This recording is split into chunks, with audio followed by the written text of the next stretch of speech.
রানী ভবানী নাটোরের রাজবাড়ির মূল ভবনটি এটি হলে মহারানী কিন্তু এখানে বসবাস করতেন না, কিন্তু রানী বসবাস করছেন এই ধ্বংসাবশেষ যেই বিল্ডিংগুলো দেখছেন সেগুলোতে। এটি হলো রানী ভবন।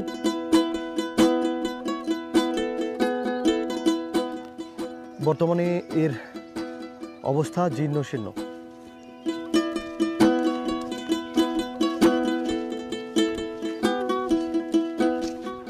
এটা মূলত রানী ভবন ছিল। জি। আর রানী ভবনের অন্দরমহল বলা যায় এটা, তাই তো? জি। অন্দরমহল, এটা অতিথিশালা, যারা অতিথি আসতো অতিথিশালা মানে রানী ভবনের পাশে যত এটা ছিল অতিথি আসতো অতিথিশালা। এটা অতিথিশালা, এখানে অতিথি আপ্যায়ন হতো।